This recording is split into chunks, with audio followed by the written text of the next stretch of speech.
Hi guys, I'm Krishna and welcome to Frontlines medias Krishna talks. And ఈరోజు అయితే మనం చాలా important topic, that is recession. చాలామందికి డౌట్ ఉంది, ఇండియాలో రెసెషన్ వచ్చిందా, మన ఐటీ జాబ్స్ అన్నీ పోతాయా? ఈ థాట్ చాలామందికి ఉంది. ఎందుకంటే మీరు న్యూస్లో కావచ్చు, ఎక్కడైనా కావచ్చు, ఈ రిసెషన్ అనే మాటని చాలా ఎక్కువ వింటూ ఉంటున్నారనమాట ఈ మధ్యకాలంలో. సో అసలు రిసెషన్ అంటే ఏంటి భయ్యా అనేది కూడా చాలామందికి డౌట్ ఉంది. సో అసలు రిసెషన్ ఏంటి, ఎందుకు రిసెషన్ వస్తుంది, ఐటీ కంపెనీస్కి ఎలా ఇంపాక్ట్ అవుతుంది, ఇవన్నీ కూడా ఈ వీడియోలో డిస్కస్ చేద్దాం. సో ఫస్ట్ థింగ్ ఏంటంటే 2020కి వెళ్దాము.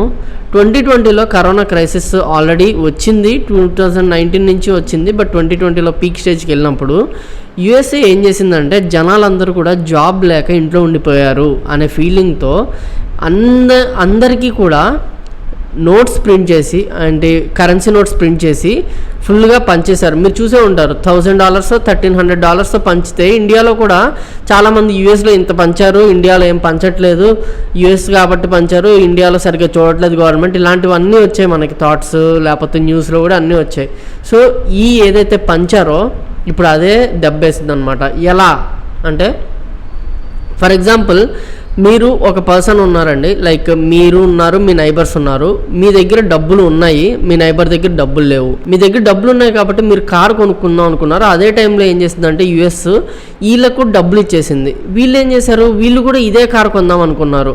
ఈ కారు అప్పుడు ఏమవుతుందంటే ₹1,00,000 అమ్మే ఈ కారు ఇద్దరు పోటీ పడుతున్నారు కదా, ఒకే కారు కోసం ఇద్దరు పోటీ పడుతున్నారు. సో అలాంటప్పుడు ఏం చేస్తారంటే ఈ కార్ రేటు 2 లక్షలు చేస్తారనమాట.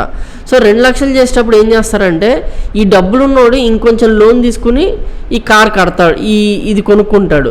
సో ఏమైంది, అలాగే ఏమైందంటే ఈ డబ్బులున్నవాడు ఇద్దరి నుంచి 3, 4, 5 మంది 10 మంది అందరి దగ్గర డబ్బులు ఉన్నాయి, ఎందుకంటే గవర్నమెంట్ ఫ్రీగా పనిచేసింది.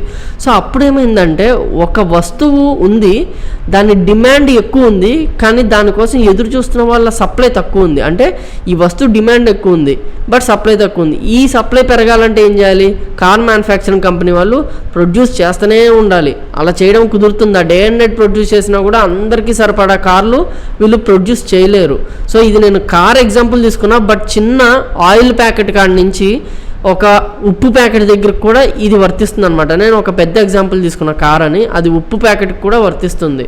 సో ఈ రకంగా ఏంటంటే డిమాండ్ ఎక్కువ ఉండి సప్లై తక్కువ ఉంటే దాన్ని ఇన్ఫ్లేషన్ అంటారు. ఇన్ఫ్లేషన్ అనేది యుఎస్లో ఎప్పుడూ కూడా 1.2 to 3 మధ్యలో ఉంటుంది. అలా 3 మధ్యలో ఉన్నప్పుడు ఇట్స్ మేనేజబుల్ అనమాట. కానీ ఇప్పుడేమైందంటే యూఎస్లో ఇన్ఫ్లేషన్ రేట్ 8.3%కి వెళ్ళిపోయింది. 8.3% అంటే ఏంటంటే హై రిస్క్ ఆఫ్ రిసెషన్ అని అర్థం అనమాట. 8.3% అంటే ఏంటంటే బ్యాంక్స్ ఏం చేస్తాయంటే ఇలా ఇన్ఫ్లేషన్ వచ్చినప్పుడు ఇంట్రెస్ట్ రేట్స్ పెరిగిపోతాయి. మీరు మొన్న చూసారా, మన ఇండియాలో కూడా ఇంట్రెస్ట్ రేట్ అనేది ఇప్పుడు July 1 నుంచి పెరిగిపోయింది. సంథింగ్ అరౌండ్ 6.8 దాకా వెళ్ళిపోయింది. మామూలుగా అయితే 6.2 దాకా ఉండేది, 6.8కి వెళ్ళింది, ఇంకా పెరగచ్చు. నెక్స్ట్ ఏం చేస్తారంటే హై ఫిక్స్డ్ డిపాజిట్ రేట్స్, అంటే మీరు ఒకవేళ బ్యాంక్లో డబ్బులు దాస్తే ఆ రేట్స్ అనేవి మీకు ఎక్కువ ఇస్తారనమాట రిటర్న్స్. అంటే మీరు ఒకవేళ మామూలు ఫిక్స్డ్ డిపాజిట్ మీరు 100 దాస్తే మీకు రిటర్న్ తీసుకునేటప్పుడు ₹105 వస్తాయి అని చెప్తే ఒకప్పుడు, ఇప్పుడు ఫిక్స్డ్ డిపాజిట్ ఎక్కువ ఇస్తా అంటారు, అంటే ₹110 ఇస్తా అంటారు. అప్పుడు ఏం చేస్తారు, చాలామంది తీసుకెళ్ళి బ్యాంక్స్లో డబ్బులు దాస్తారు. ఓకే, బ్యాంక్స్లో డబ్బులు దాస్తారు. బ్యాంక్స్లో ఎక్కువ డబ్బులు దాస్తే ఏమవుతుందంటే మనుషుల చేతిలో డబ్బులు తక్కువ అవుతాయి అనమాట. అలా తక్కువ ఉన్నప్పుడు ఏంటంటే వాళ్ళ పర్చేసింగ్ పవర్ తగ్గిపోతుంది. అంటే వాళ్ళు ఏమన్నా కొనాలన్నా కూడా 1కి 10 సార్లు ఆలోచిస్తాడు, ఇప్పుడు అవసరమా, తర్వాత కొనుక్కోవచ్చు కదా అనేది ఆలోచిస్తూ ఉంటారు. ఫర్ ఎగ్జాంపుల్ రీసెంట్ డేస్లో మీరు చూసుకుంటే రిసెషన్ వస్తుంది అనే థాట్ ఎక్కడైతే వచ్చిందో అన్ని ఇండస్ట్రీస్ మీద పడతాయి. అంటే ఒక రియల్ ఎస్టేట్ ఇండస్ట్రీ మీద పడుతుంది, ఐటీ ఇండస్ట్రీ మీద పడుతుంది, అలాగే ప్రతి సామాను మీద, ఒక పెళ్లి మీద కూడా పడుతుంది అనమాట రిసెషన్ అనేది. సో ప్రతి దాని మీద రిసెషన్ పడుతుంది. బట్ ఐటీ ఇండస్ట్రీ మీద ఎందుకు ఎక్కువ ఫోకస్ ఉంటుంది అంటే యూఎస్లో మేజర్ ఎకానమీ వచ్చేసి, అంటే గ్లోబల్గా కూడా major economy, IT industry economy అంతా కూడా యూఎస్లో సెంట్రలైజ్ చేసి ఉంటుంది. అంటే ఆల్ ది మేజర్ కంపెనీస్ అన్నీ కూడా మనకి యూఎస్ఏలో ఉంటాయి, ఐటీ కంపెనీస్. సో వాళ్ళ బిజినెస్ స్లో డౌన్ అయ్యింది అనుకోండి, ఆ ఇంపాక్ట్ అనేది గ్లోబల్గా ఉన్న ఐటీ కంపెనీస్ అందరి మీద పడుతుందన్నమాట. So IT companies recession face చేయొచ్చు అనేది ఎప్పుడు అర్థమవుతుందంటే యూఎస్ఏ మేము రిసెషన్ ఫేస్ చేస్తున్నామని కంప్లీట్గా అనౌన్స్ చేసింది అనుకోండి, మనము రిసెషన్ అనేది మనకు కూడా ఎఫెక్ట్ అవుతుంది. బట్ ఇండియాలో రిసెషన్ ఎఫెక్ట్ అనేది చాలా తక్కువ ఉంటుంది అనమాట. అంటే ఐటీ కంపెనీస్ మీద ఎందుకు కనిపిస్తుంది, వేరే వాటి మీద ఎందుకు కనపడదు అంటే ఐటీ కంపెనీస్లో ఇండియాలో జాబ్స్ చేసేవాళ్ళు చాలా చాలా ఎక్కువ. ఆల్మోస్ట్ ఇండియాలో వర్క్ చేసే వాళ్ళు ఒక 100% తీసుకుంటే అందులో 50% మెంబర్స్ ఐటీ కంపెనీస్లో వర్క్ చేస్తూ ఉంటారు. సో కాబట్టి ఏంటంటే వీళ్ళ జాబ్స్ రిస్క్లో ఉన్నప్పుడే వీళ్ళు ఎక్కువగా బయట మాట్లాడతారు కాబట్టి మనకి ఐటీ కంపెనీస్ ఎక్కువ ఫోకస్ అవుతాయి. బట్ అంతకంటే ఎక్కువ ఎఫెక్ట్ అయ్యేది ఎవరు అంటే రియల్ ఎస్టేట్ వాళ్ళే ఎఫెక్ట్ అవుతారు. అలాగే సామాన్య ప్రజలు లైక్ ఈ కార్ మ్యానుఫ్యాక్చరింగ్ కంపెనీస్ కానీ అంటే ఈ కార్ కంపెనీస్ వీళ్ళందరూ బాగా ఎఫెక్ట్ అవుతారు. బట్ వీళ్ళల్లో బిజినెస్ ఎఫెక్ట్ అవుతుంది, ఇక్కడ జాబ్ ఎఫెక్ట్ అవుతుంది. ఒక జాబ్ ఎఫెక్ట్ అవుతే ఏమవుతుందంటే ఒక ఫ్యామిలీ అంతా ఎఫెక్ట్ అవుతుంది. కాబట్టి రిసెషన్ రాకూడదు అని అంటూ ఉంటారనమాట. సో యూఎస్ ఇన్ఫ్లేషన్ రేట్ 8.3% అయింది, ఇంకా కూడా అది పెరిగిపోయింది అనుకోండి, అప్పుడు రిసెషన్ వచ్చింది అని మనం కన్ఫర్మ్ చేసుకోవచ్చు అనమాట.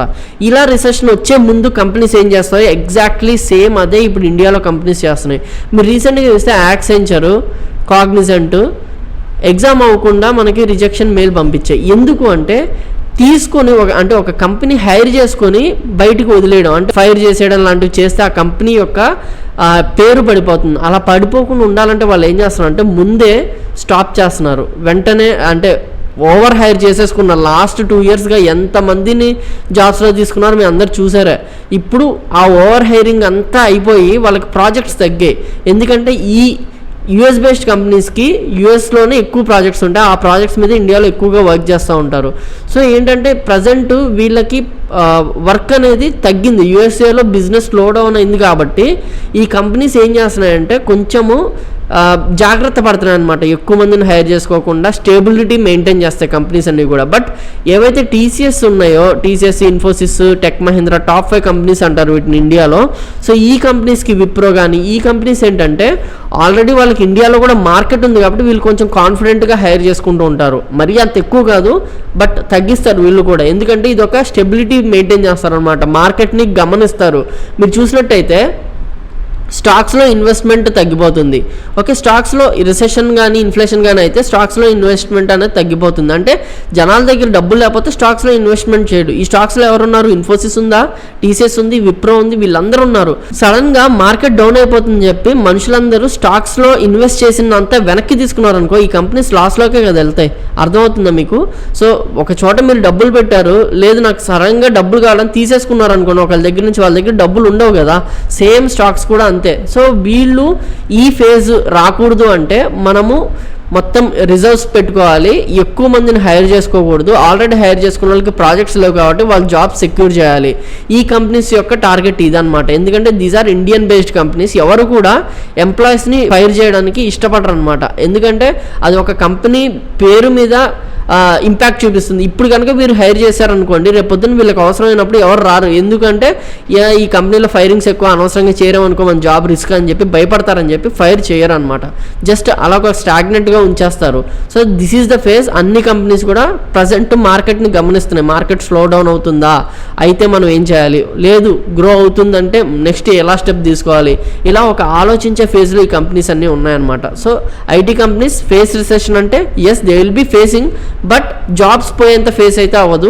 కొత్త జాబ్స్ క్రియేట్ చేయడానికి కొంచెం ఆలోచిస్తారనమాట. నెక్స్ట్ వచ్చేసి freshers should face recession. How freshers should face recession.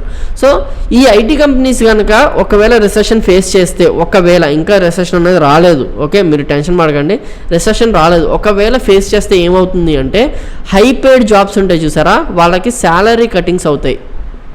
Okay, అంటే హై పేడ్ జాబ్స్ వాళ్ళకి శాలరీ కటింగ్స్ చేస్తారు. ఒకవేళ ఉంటే ఉండొచ్చు, లేకపోతే వాళ్ళే బయటికి వెళ్ళిపోతారు. ఈ టైంలో బయటికి వెళ్తే మీకు జాబ్ తెచ్చుకోవడం చాలా కష్టం. సో ఫ్రెషర్స్ ఎవరైతే జాబ్ తెచ్చుకున్నారో మీరు బయటికి వెళ్ళడానికి ఎక్కువ ఆలోచించకండి. ఇప్పుడు మార్కెట్ స్లో డౌన్ అయింది, మీరు ఉన్న చోటే ఉండి జాబ్లో స్టెబిలిటీ తెచ్చుకోండి. ఈ ఫేజ్ అనేది ఎక్కువ రోజులు ఉండదు. So something around 3 months to 4 months మధ్యలో ఉంటుంది, మళ్ళీ అలాగా గ్రో అయిపోతుంది. ప్రతిదీ కూడా అంతే. ఒక బుడగలో బాగా గాలి ఊదేసి పెట్టామనుకోండి, సడన్గా ఒకసారి బస్ట్ అవుతుంది కదా, సేమ్ ఫేజ్ అనమాట. ఈ బుడగ ఐటీ అనే బుడగలో బాగా గాలి ఊదేశారు అనమాట, ఎంప్లాయీస్ని తోసేశారు.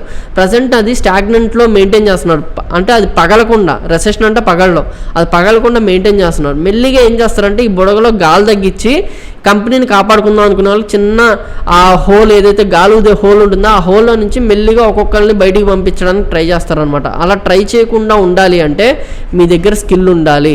మీ స్కిల్లే మిమ్మల్ని కాపాడుతుంది. ఎవరైతే ఈ గ్రోత్లో, ఈ ఐటీ గ్రోత్లో జాబ్ తెచ్చేసుకున్నారు స్కిల్ లేక, వాళ్ళందరూ కూడా ఇప్పుడు ఇబ్బంది పడుతున్నారు. ఆ ఇబ్బందులన్నీ మీరు కామెంట్స్లో చూసే ఉంటారు. సో అలా మీరు అవ్వకూడదంటే మంచి స్కిల్ మెయింటైన్ చేయాలి. అండ్ ఈ రిసెషన్ ఎప్పుడైనా వచ్చినా కానీ ఇది ఫ్రెషర్స్కి చాలా మంచిదని చెప్పచ్చు. ఎందుకంటే హై పెయిడ్, బాగా డబ్బులు కంపెనీ ఎవరికైతే బాగా డబ్బులు స్పెండ్ చేస్తుందో వాళ్ళని తీసేయడానికి ఎక్కువ చూస్తారు. ఎవరైతే తక్కువ జాబ్కి పనిచేస్తారో, అంటే తక్కువ జీతానికి మంచి స్కిల్ ఉందనుకోండి, ఫర్ సపోజ్ మీకు జావా అనే స్కిల్ ఉంది, సేమ్ స్కిల్ ఒక 3 years ఎక్స్పీరియన్స్ వాడి దగ్గర కూడా ఉంది. సో జావా అనే స్కిల్ మీరు సేమ్ పర్ఫార్మెన్స్ చేస్తున్నారు, మీరు సేమ్ పర్ఫార్మెన్స్ చేస్తున్నారు. అలాంటప్పుడు ఏం చేస్తారు, సరే బాబు నువ్వు వెళ్ళరా, లేకపోతే నీ శాలరీ కట్ చేస్తావు అంటారు. లేదు మీకేం చేస్తారంటే మీరు ఎంత పని చేసినా 25,000కే పని చేస్తారు ఇనిషియల్గా, ఫస్ట్ ఇప్పుడిప్పుడే చేరారు కాబట్టి. సో ఈ టైంలో ఏంటంటే మీ జాబ్ సెక్యూరు, వీళ్ళ జాబ్ కొంచెం రిస్క్లో పడినట్టు. వీళ్ళ జాబ్ రిస్క్లో పడకూడదంటే మీకంటే ఎక్కువ స్కిల్ వీళ్ళు చూపించాలి, అప్పుడు వీళ్ళ జాబ్ రిస్క్లో పడదు. మీరు ఎలాగో ఈ స్కిల్ మీ దగ్గర ఉంది కాబట్టి మీకు పేజెస్ తక్కువే కాబట్టి మీ జాబ్ అయితే రిస్క్లో ఉండదన్నమాట. సో ఈ రకంగా రిసెషన్ అప్పుడు ఐటీ కంపెనీస్ అన్నీ కూడా స్టెబిలిటీ మెయింటైన్ చేయడానికి ట్రై చేస్తూ ఉంటుంది. సో మీరు ఏం చేయాలి అంటే, ఒకవేళ మీ స్టాక్లో ఇన్వెస్ట్ చేసే వాళ్ళైతే స్టాక్లో ఇన్వెస్ట్ చేయడం ప్రజెంట్ కొంచెం ఆపండి, చూస్ చేయండి. రిస్కీ స్టాక్స్లో ఇన్వెస్ట్ చేయకండి. ఒక 2-3 months ఆఫ్ ఫేజ్ దాటిన తర్వాత మీ ఇష్టం వచ్చినట్టు మీరు చేయొచ్చు. అండ్ ఫ్రెష్ జాబ్ హోల్డర్స్ అయితే మీ జాబ్ని మీరు సెక్యూర్గా ఉంచుకోండి. ఎక్కడికి టెన్షన్ పడిపోయి ఒకవేళ హై ప్యాకేజ్ వచ్చిందని చెప్పి వేరే కంపెనీకి వెళ్ళొద్దు. ఒకవేళ వెళ్ళినా కూడా మీ స్కిల్ ఉంటేనే మీరు వెళ్ళండి. ఏదో వచ్చింది కదా ఆపర్చునిటీ అని చెప్పి స్విచ్ చేయడానికి ట్రై చేశారనుకోండి, రేపు పొద్దున మీ దగ్గర స్కిల్ లేదని తెలిస్తే వాళ్ళు మిమ్మల్ని ఫైర్ చేయడానికి ఏ మాత్రం ఆలోచించరు అనమాట. సో ఈ స్టెప్స్ కనుక మీరు ఫాలో అయితే ఈ రిసెషన్ నుంచి మీరు తట్టుకోవచ్చు అనమాట. So this is about today's topic and I'm Krishna signing off. Thank you.